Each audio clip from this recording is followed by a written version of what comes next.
Buenas noches, bienvenidos a TV Perú Mundo. Los saluda Josefina Townsend. Hoy lunes nos acompaña Farid Cajat. Farid, ¿qué tal? ¿Cómo estás? Buenas noches.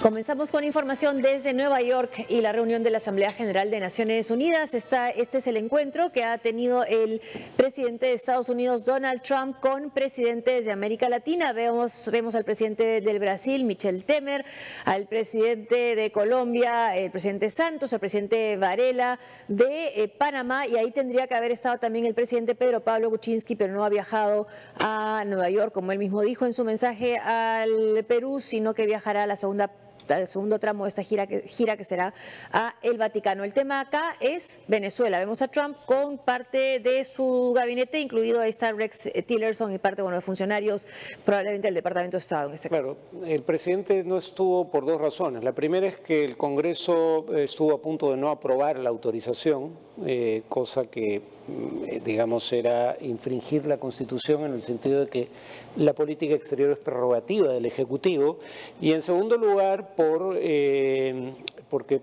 se decidió, digamos, presentar la moción de censura de la ministra de Educación, y sabemos la crisis de gabinete que ello generó, pero en principio tenía programado participar de esta reunión. Y más aún considerando que Lima fue donde se llevó a cabo esta reunión con los países presionando por una salida democrática.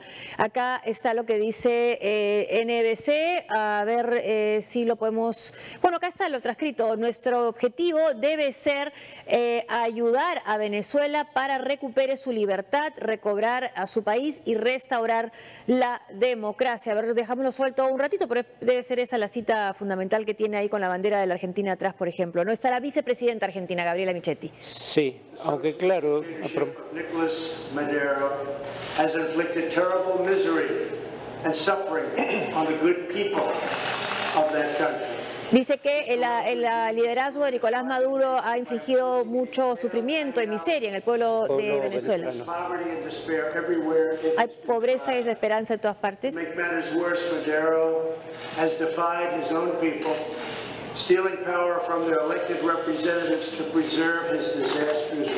Dice que ha tomado el poder de la gente que ha sido elegida democráticamente para perseguir su gobierno desastroso. Was one of the wealthiest countries in the world for a long period of time, and now the people are starving and the country is collapsing. Who would think that's possible? Está colapsando el país. Las instituciones están destruyendo. The situation is completely unacceptable. Esta situación es inaceptable.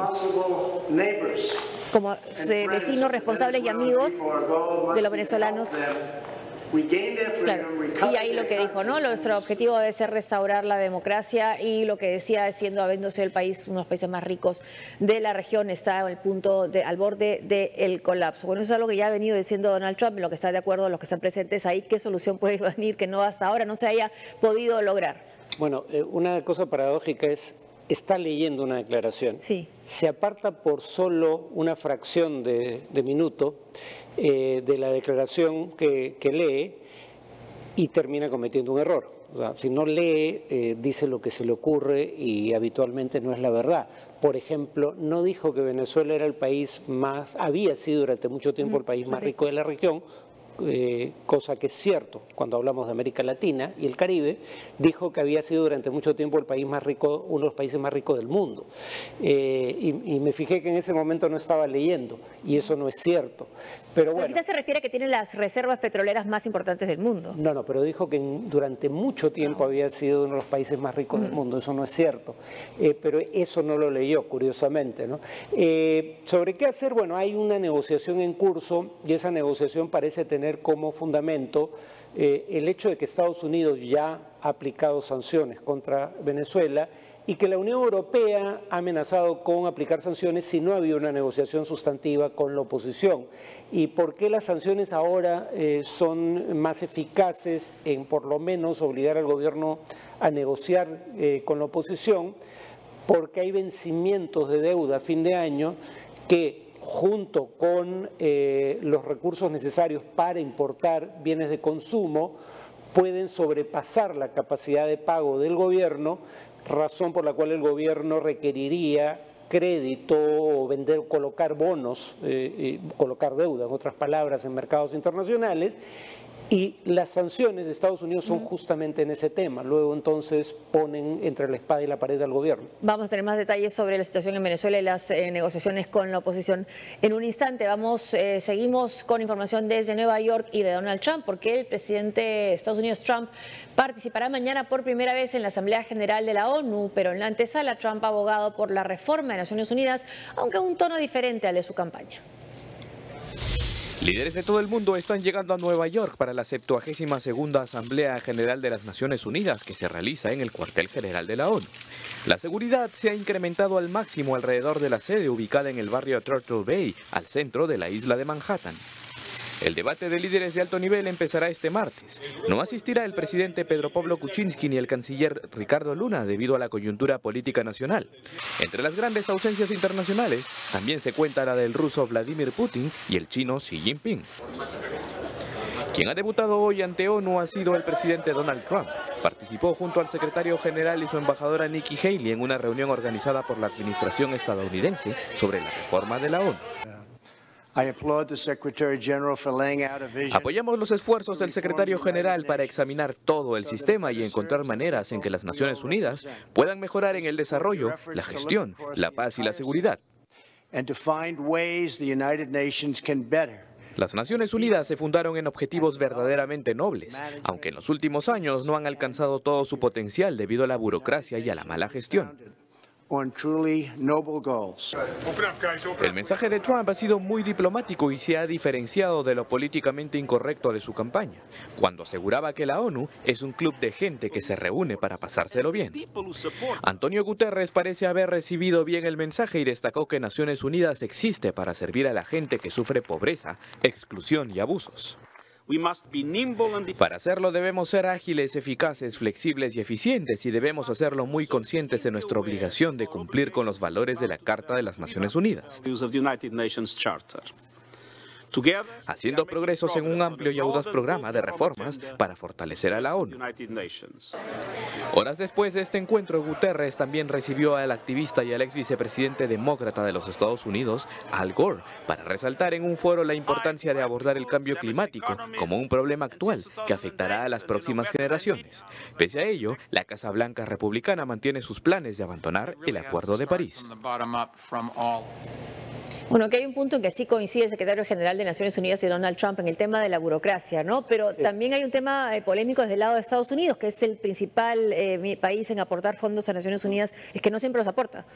Sí, y en algunas ocasiones condiciona la realización del aporte a que Naciones Unidas en general o alguna instancia en particular como UNICEF o la UNESCO, no tanto UNICEF, adopten decisiones de acuerdo a la legislación norteamericana. Por ejemplo, retiró todo el financiamiento a la UNESCO solamente porque la UNESCO aceptó a Palestina como Estado miembro.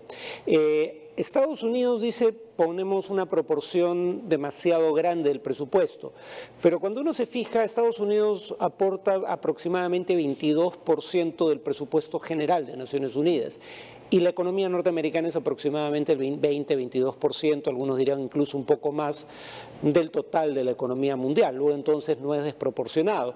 Donde aporta más de lo que representa como proporción de la economía mundial es en misiones de paz, pero precisamente porque es la principal potencia global, la única con posibilidad de proyectar poderío a nivel de todo el mundo y porque tiene intereses económicos también a nivel mundial, podría decirse que es uno de los principales beneficiarios de los efectos pacificadores de esas misiones.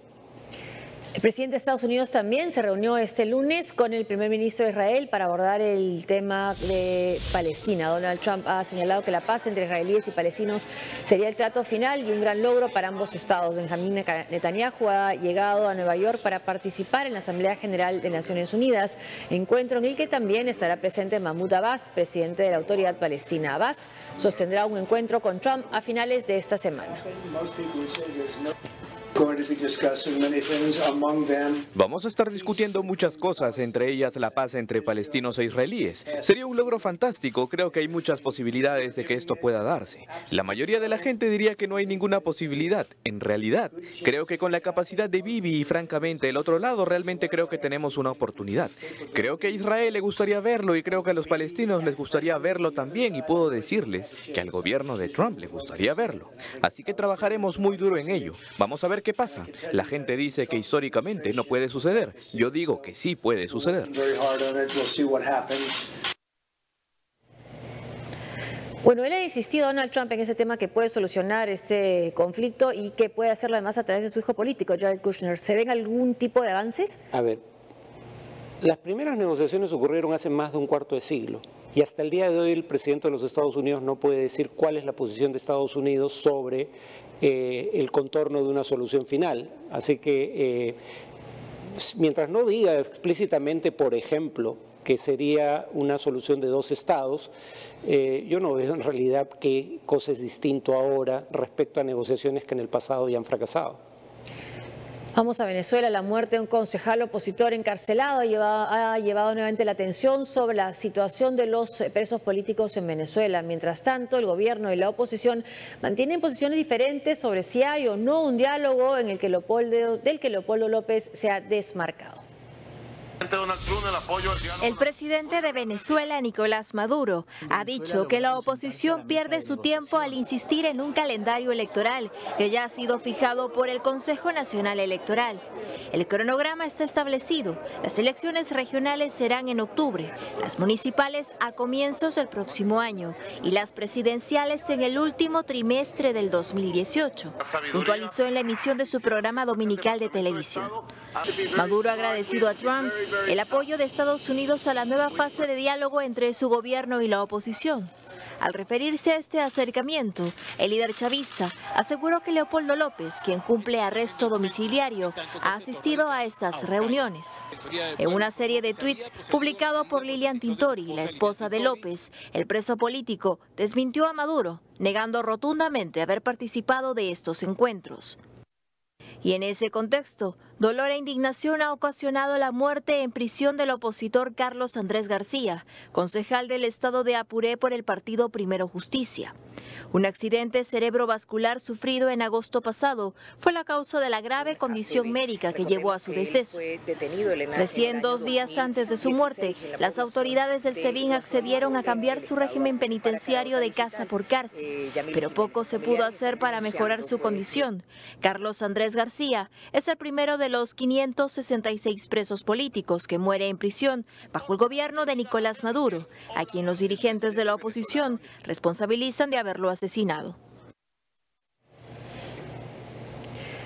Es un tema que puede contar para la causa que se está tratando de establecer sobre derechos humanos en tribunales internacionales, también cuando llegue su momento, ¿no? De juzgar por la muerte de un dirigente en prisión. Ya hay reportes de Amnistía Internacional, de Human Rights Watch, de distintas instancias de Naciones Unidas, sobre todo el relator especial para derechos humanos, la principal autoridad en materia de derechos humanos dentro de la burocracia de la ONU, indicando primero que no hay debido proceso en los juicios contra opositores, entre otras razones porque algunos se realizan ante cortes militares, y en segundo lugar que hay incluso tortura una vez en prisión.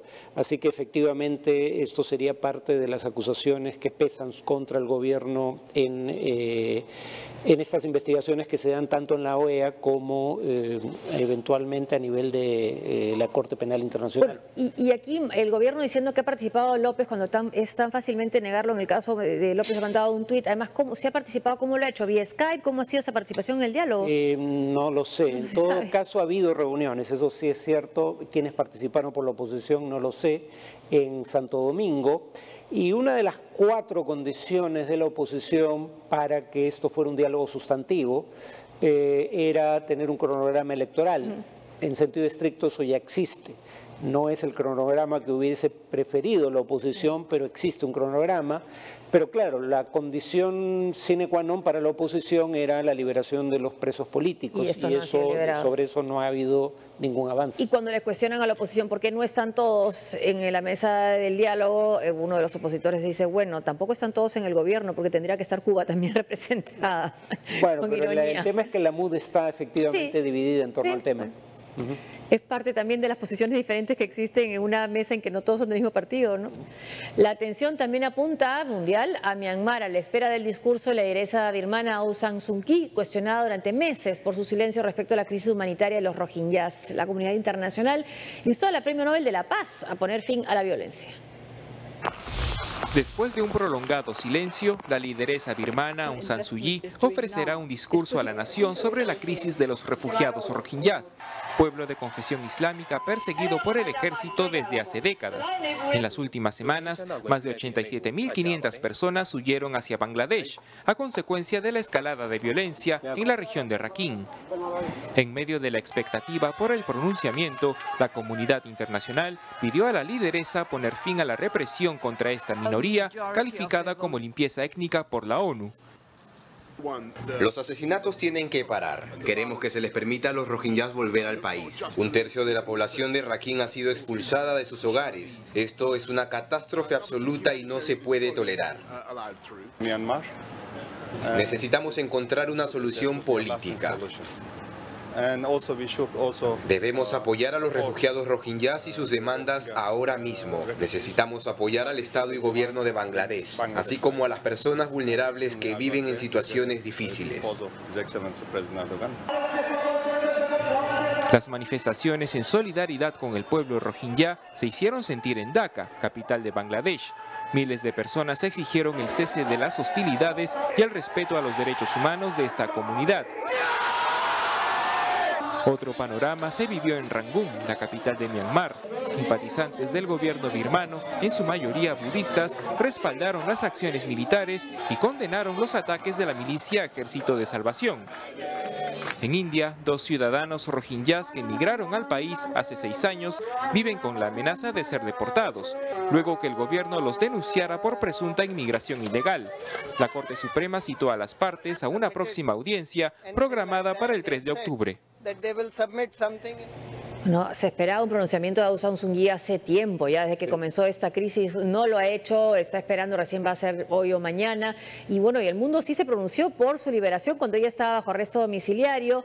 Y el tema también entender qué poder tiene ella, ¿no? Se habla de la mujer fuerte en Myanmar, pero no es presidenta. A ver, no puede ser presidenta porque las Fuerzas Armadas dejaron una constitución con candados para evitar ciertas decisiones del nuevo gobierno, pero también para evitar que ella sea presidenta. Sí. Porque no puede ser presidente del país alguien que tenga hijos con nacionalidad extranjera, y ese es el caso de Aung San Suu Kyi, cuyo esposo es británico y sus hijos tienen esa nacionalidad, o de ciudadano del Reino Unido. Entonces, no es jefe de gobierno, pero su partido es un partido que tiene mayoría absoluta de votos. Ella tiene varias carteras ministeriales bajo su mando y es una persona cercana y leal a ella quien gobierna. El problema es que gobierna es un decir, porque los militares, entre otras cosas, han establecido cuotas de poder que no ha podido cambiar el gobierno civil y además tienen una proporción del Parlamento suficiente como para impedir reformas constitucionales. Dicho lo cual, sin embargo, eso no quita la responsabilidad de Aung San Suu Kyi de por lo menos pronunciarse en contra de lo que es claramente una campaña de limpieza étnica. El relator de Naciones Unidas para Derechos Humanos así la ha calificado. Y el tema es que no solo no lo ha hecho, sino que incluso ha negado que ese sea el caso y ha puesto en igualdad de condiciones el sufrimiento infligido por la mayoría budista contra la minoría rohingya como el sufrimiento infligido por la guerrilla rohingya contra la mayoría budista, cuando claramente no son circunstancias comparables. La gran mayoría de la violencia ha sido, en este caso particular, ejercida por la mayoría budista del país contra el pueblo rohingya, claro. ¿No? Un nombre que ni siquiera se anima a pronunciar. Ah, claro, porque no acepta que sean verdaderos ciudadanos de Myanmar. Ella que fue tan combativa con los militares ahora se queda callada. Una pausa y al volver.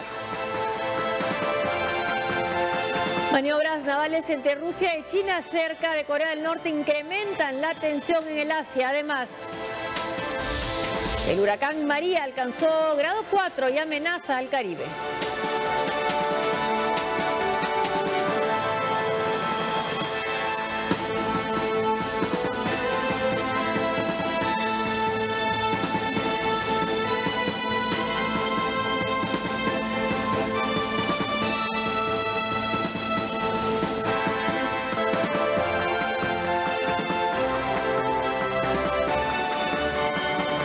Los ejercicios militares conjuntos de Estados Unidos y de su aliado Corea del Sur se suman desde hoy. Las maniobras navales conjuntas de Rusia y China cerca del territorio norcoreano.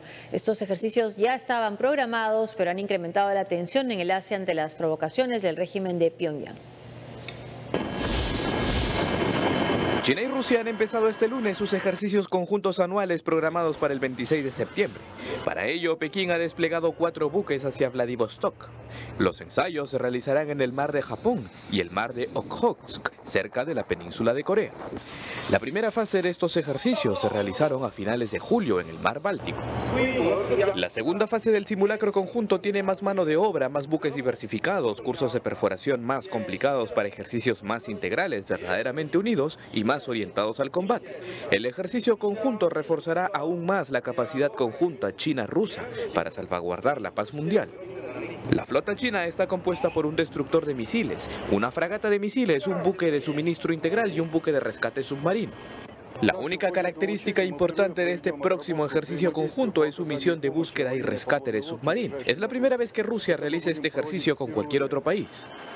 Estos ejercicios, si bien han sido programados, ocurren en medio de las tensiones más altas en la región por las pruebas nuclear y balísticas de Corea del Norte. En este contexto, el presidente chino conversó por teléfono con su par estadounidense sobre la situación en la península coreana. Según la Casa Blanca, ambos se han comprometido a maximizar la presión al régimen de Pyongyang mediante el cumplimiento de las sanciones del Consejo de Seguridad de las Naciones Unidas. De acuerdo con la prensa china, Xi destacó que ambos países compartan vastos intereses comunes. Además, le expresó su felicidad por mantener comunicaciones regulares. Trump hará una visita oficial a China a finales de este año. Estos ejercicios por el lado de China y Rusia y de Estados Unidos y Corea del Sur, ¿son la mejor manera de enfrentar la crisis con Corea del Norte? El alegato de ambos gobiernos es que estas son prácticas regulares que no tienen relación con la crisis. Es desafortunado que coincidan con la crisis, pero la hipótesis de conflicto no tiene que ver con la crisis norcoreana. Pero podrían ser cancelados. A diferencia, podría haber sido cancelados, pero digamos, más provocativos serían en ese contexto las maniobras que hacen Corea del Sur, Japón y Estados Unidos, que sí tienen como hipótesis fundamental una guerra con Corea del Norte. Aquí no se habla de ese como el amenaza que estarían enfrentando conjuntamente, porque lo que hay que tener claro es que cuando hay maniobras militares conjuntas siempre hay una hipótesis de conflicto. Supuestamente hay un enemigo del otro lado al cual se enfrenta. La temporada de huracanes continúa amenazando al Caribe. El huracán María alcanzó la categoría 4 y será el primero de esa fuerza en pasar por Puerto Rico en casi un siglo. La isla ha decretado estado de emergencia y su población se prepara para el huracán. Preocupado por el avance del huracán María, Puerto Rico ha declarado el estado de emergencia y ordenado la suspensión de las clases en los colegios e instituciones privadas. En cumplimiento de la alarma, decenas de moradores se han volcado a los supermercados y grifos para abastecerse de alimentos, maderas, linternas, combustible y demás suministros a fin de hacer frente al temporal que este lunes alcanzó categoría 4. Puerto Rico no está preparado para esto. La vamos a pasar mal. Ya esperemos en Dios Todopoderoso que podamos. En muchas calles del país aún se pueden encontrar los escombros que dejó el paso del huracán Irma. También se reportó que aún hay residentes que viven sin energía eléctrica ni agua potable. Según el Centro Nacional de Huracanes de Estados Unidos, con sede en Miami, María se ha intensificado rápidamente con vientos máximos sostenidos de 215 kilómetros por hora. La alarma ha obligado a las autoridades de Martinica a imponer la alerta roja, que supone el desalojo de las zonas próximas al mar. El huracán, que se desplaza en dirección al oeste-noreste a 10 millas por hora, traerá consigo una marejada ciclónica de hasta 3 metros acompañada de olas destructivas. Se espera que el ojo e el intenso núcleo de esta tormenta pasen cerca de Dominica en las próximas horas. Luego María azotará Puerto Rico el martes por la noche y las Islas Vírgenes este miércoles. Hasta aquí la información internacional. Muchas gracias por seguirnos. Gracias, Farid. Hasta mañana. Buenas noches.